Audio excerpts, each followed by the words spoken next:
everybody, Pandi here.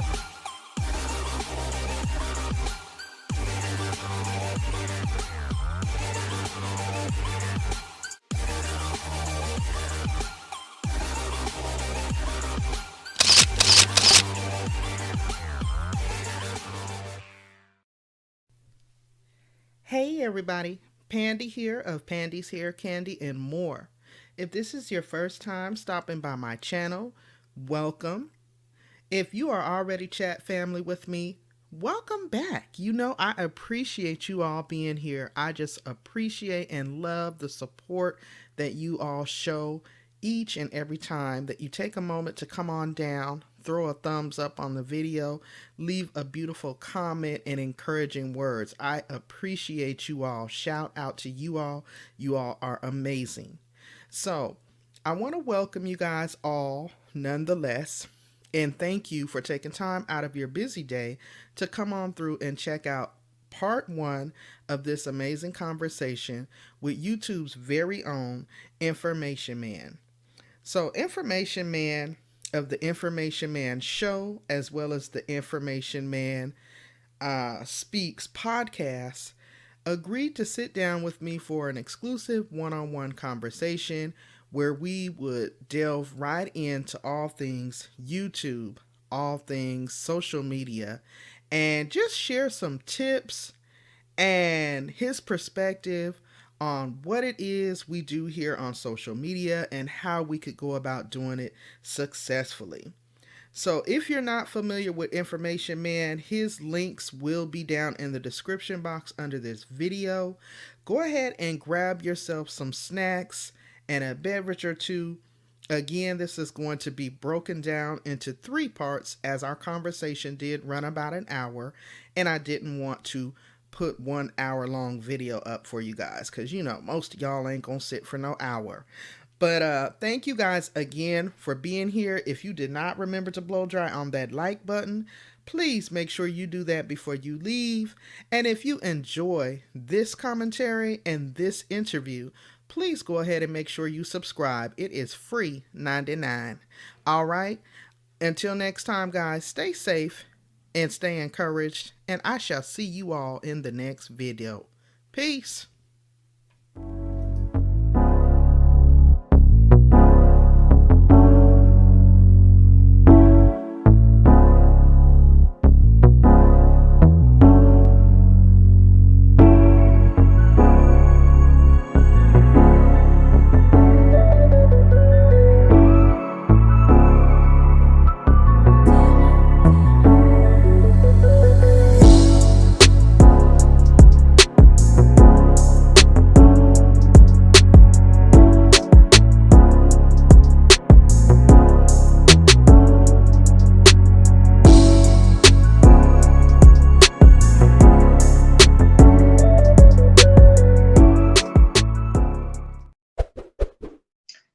So good information. Oh my goodness.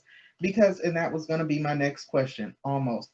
My next question for you is looking at the up and coming newer content creators versus the old heads.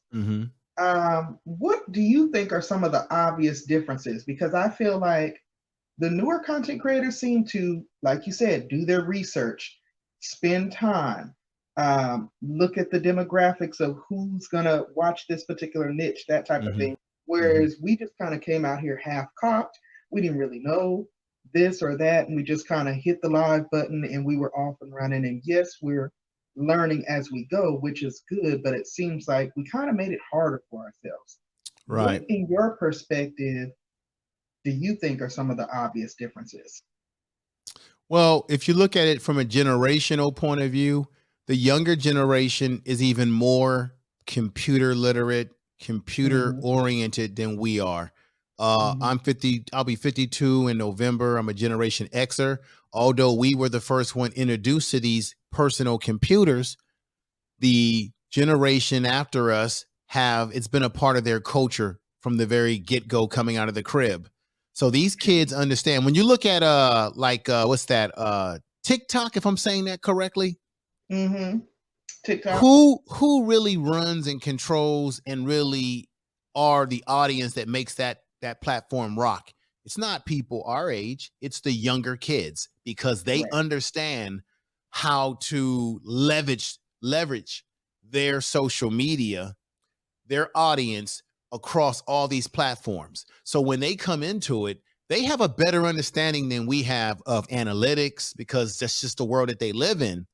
They have a better understanding of what the audience likes, what the audience wants.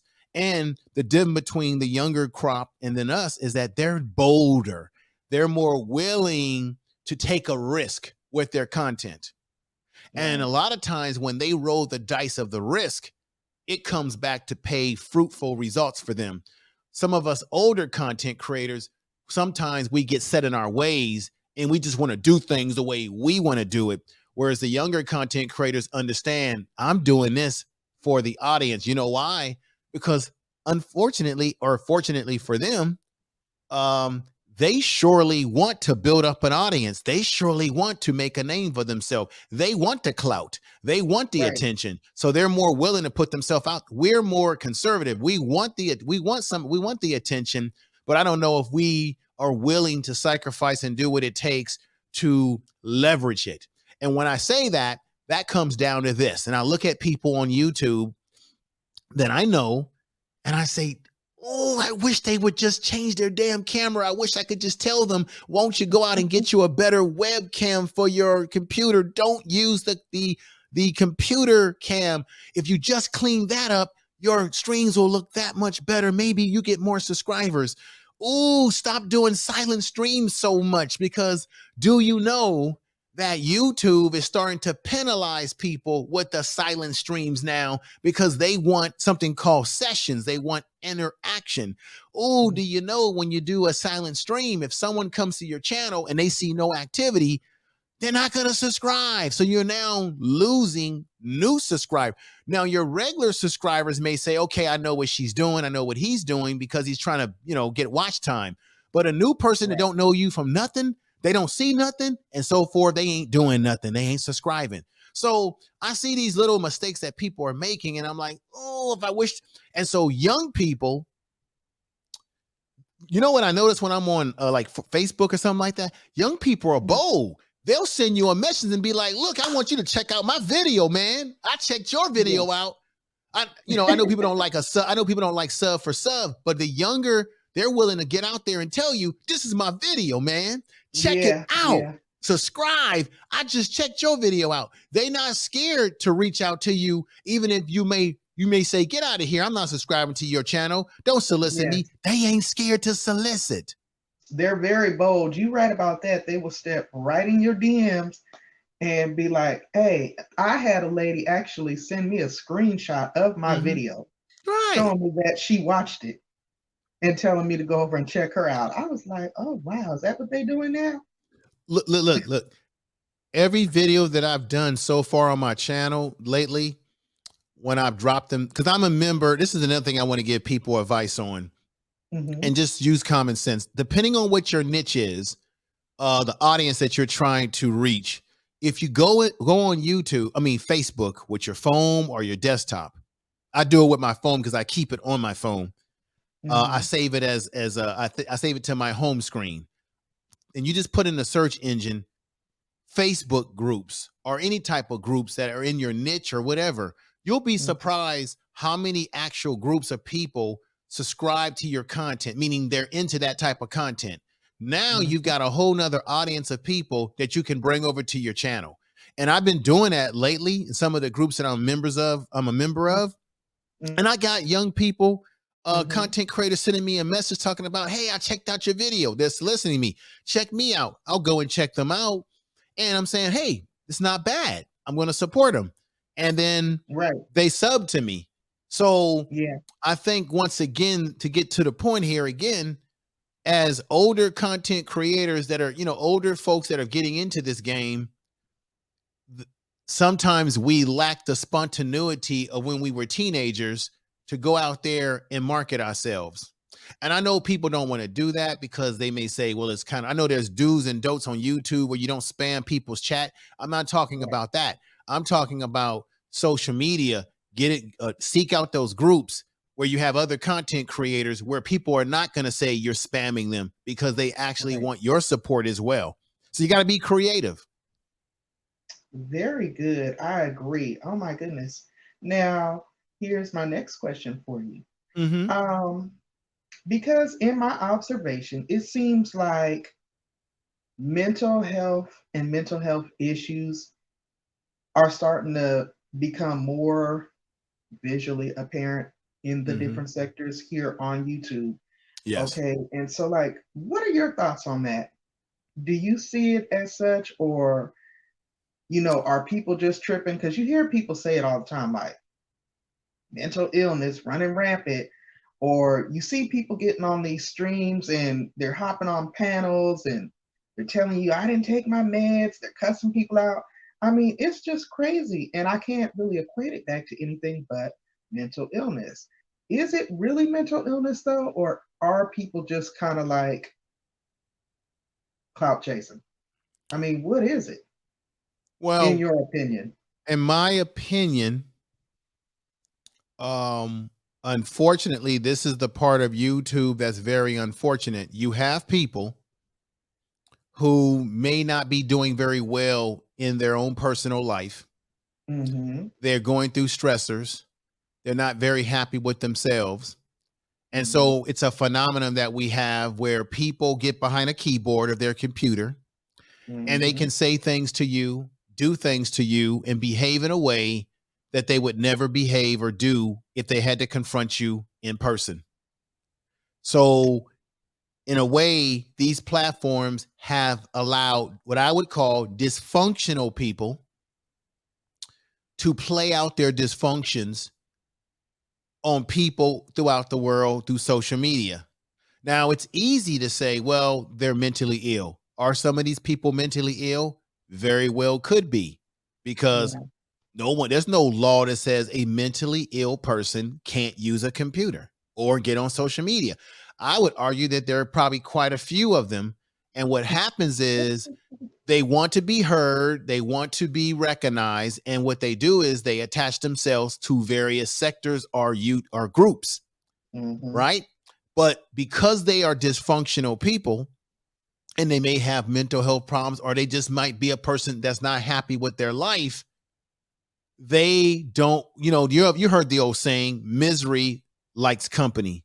Mm-hmm. So because they're miserable and you're happy, they don't want you to be happy. They want you to be miserable with them so that they can feel for themselves that my misery is a norm.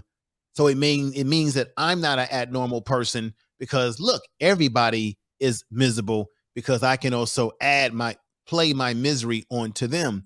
So these are people that are toxic people. That's the one dangerous thing about social media, is that we don't have any way of actually keeping these toxic people away from us.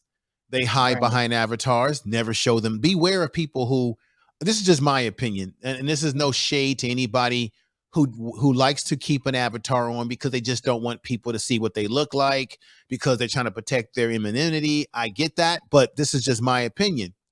Someone who always stays within an avatar but has a lot of shit to say about other people, beware of those kind of people, because those kind of people tend to never show you who they are. They never even consider it, because they're trying to hide themselves from you so that somebody cannot run up on them if they see them in public.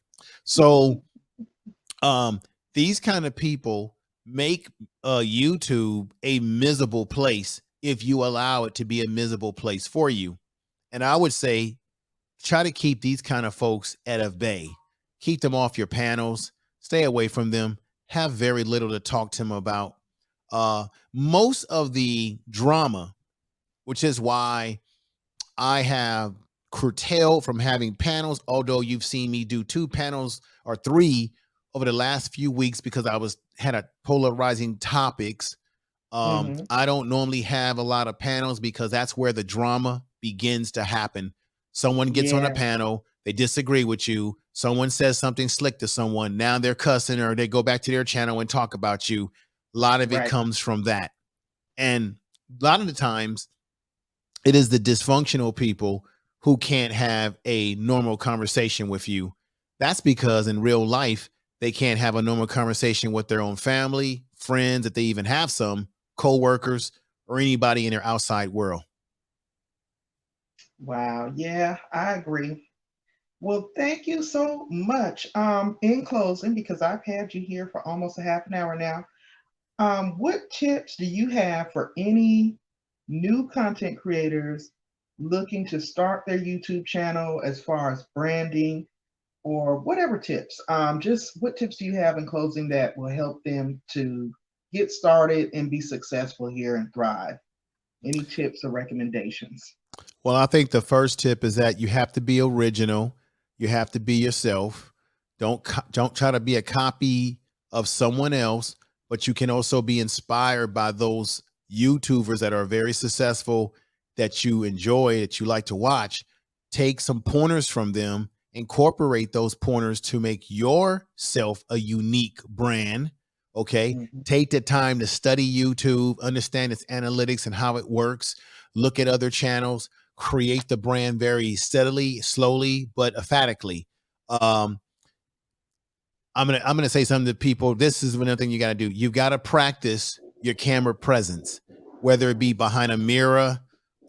Some of your first videos are gonna. Some of your first batch of videos that you put out are probably going to be your worst videos that you've ever created. But you can Mhm. learn from those videos because it can from your weaknesses you can build your strengths. So keep that in mind. Be confident about yourself. um, Go to channels. I'm a member of Live Streaming Pros channel. Go over there. They're the guys and ladies that tell you about microphones, cameras, presentation, lighting. They do the whole package over there, and there's many more. There's a guy named, I think, what was it, Nick? There's a bunch of people um, on YouTube. Deberto Blake is wonderful, who give Mhm. you really good information on how to leverage your YouTube channels, how to get outside advertisers on the channel, how to build subscribership. So I would say study, figure out a niche that's, I would say, maybe a niche that's untapped. You got to make a decision. Do I want to go into a niche that's very highly saturated versus a niche that's not highly saturated and become something brand new? Or if I'm going to go into a niche on YouTube that's highly saturated, then you got to figure out, what can I do personally to stand out amongst the crowd, to separate myself from all these other people that are doing the same type of content. That's very Right. difficult to do, but you got to figure it out. That comes with taking the time to really study YouTube and what's going on. Don't be afraid that if something's not working, to be able to make adjustments and maybe change your niche if this is not working for you. You got to be willing to try, because a lot of great YouTubers, they have evolved like that. They were doing one thing and then they steadily changed their channel because what they were doing just wasn't working. um, Understand proper tagging and titling. I would tell people to invest in something called TubeBuddy, which generates for you the tags that you need, the metadata that you need in your video. Gives you a good understanding of where your title ranks and where your video can rank in search. YouTube um, is the second largest search engine outside of Google. So when Mhm. you got to think about how people think when they look at content. See, a lot of Right. times people make mistakes and they put the titles that they want, but that's not how people search for the content. So you have to Mhm. think about, if you got a huge channel, you can get away with just making up any type of title you want because people are going to come see you regardless, because you've built a brand. But if you're a Right. new channel and nobody knows you, the best you could do to bring traffic to your channel is to really get those titles correct, and TubeBuddy will help you put all that together. Well, all right, y'all. That concludes episode 2 of the conversation, our Chit Chat with Pandi series, with my special guest, once again, Information Man of the Information Man Show. You all, as you've seen in episode 1, we were kind of just getting into the basics as far as social media is concerned and how to pretty much thrive and be successful, determining what your niche was, what direction you were going to go, and kind of how to shake and move on these YouTube streets. Now, here in episode 2, we're kind of getting into the meat and potatoes.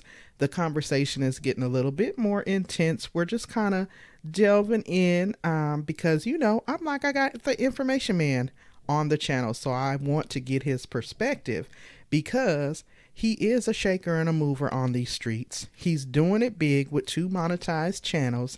He's gonna keep it a buck with me, so I'm like, while I have him here, I want to get to the nitty gritty. So I hope that you guys are enjoying this candid conversation with Pandi. I want to thank you all for tuning in. You all stay tuned. Make sure that notification bell is double tapped so that you guys can catch the final episode, which will be dropping within the next week. Once all 3 episodes have aired, I will throw them together in a playlist. I'm your girl Pandi of Pandi's Hair, Candy, and More. Thank you so much for watching. You all stay safe out there, stay encouraged, and I will see you all in the next video. Peace.